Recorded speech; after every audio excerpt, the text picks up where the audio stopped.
عبدالله، بالاخره سبب رسمی برکنارشوی دادستان‌های شهر و ولایت‌ها چی گفته می شود؟ البته معمولا با تعیین شدن دادستان‌های کل آنها کوشش میکنند که کمانده خود را سر کار آورند و آنهایی که در زمان کار دادستان کل سابق کار میکردند از مقام برکنار شوند. یوسف رحمانوف دادستان تازه انتخابی تاجیکستان هم از این میان استثنا نیست، اما با این وجود برخی از منبع‌ها در داخل خود دادستانی کل تاجیکستان میگویند با این وجود چند از افراد نزدیک به شیرخان آدینه سابق دادستان کل تاجیکستان در مقام‌های دادستانی کل تاجیکستان هنوز هم کار میکنند. از این رو حالا گفتن دشوار است که آیا دادستانی کل نوی تاجیکستان با پدیده نپاتیسم خاتمه خواهد بخشید و یا نه.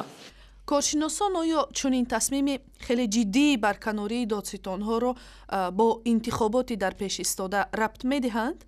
نه، برعکس اکثریت تحلیلگرانی که ما هم صحبتشان بودیم اون میگویند در این شب روز برگزار شدن جلسه شروع امنیت یک امر تصادف بود، چون که به تاکید آنها در شب و روز عرفه انتخابات حرف گفتن از کروپسیا به نفع نه امام علی رحمان و نه حزبش که حزب خلق دموکراتی که او رهبری میکند به نفع آنها نیست و آنها در با این راه گرفتن خال سیاسی را بعید میدانند.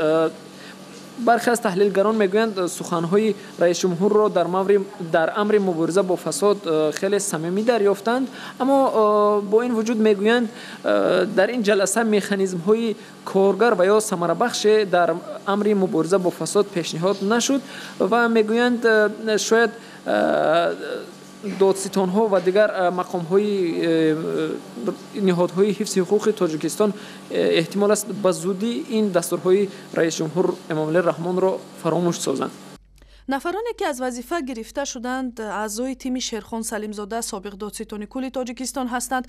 خود آقای سلیمزاده آخر ماه انور از کار گرفته شد و گفته میشد که یکی از اتهاماتش همین نپاتیسم یا خشوت‌بار پرستی در تعیین وظیفه ها بوده است. نفرانی که شما با آنها صحبت کردید عبدالله، آیا تصمیمی از کار دور کردن تیم دادستانی سابق را با تلاش سر کار آوردن افراد مورد اعتماد دادستانی نوی کل ارزیابی نمی‌کنند؟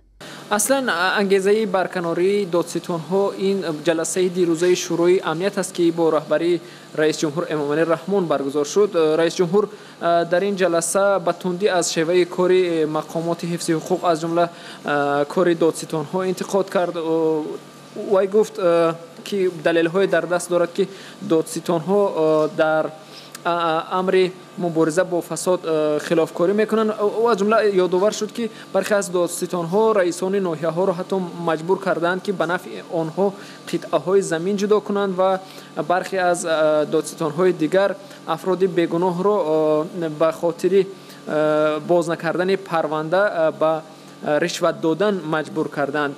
ظاهرا همه این کمبودهای ذکر کرده پرزیدنت باعث شد که او در همین جلسه دستور داد که رئیسان که دادستان‌های همه ولایت‌های تاجیکستان و شهر دوشنبه از مقام برکنار کرده شوند.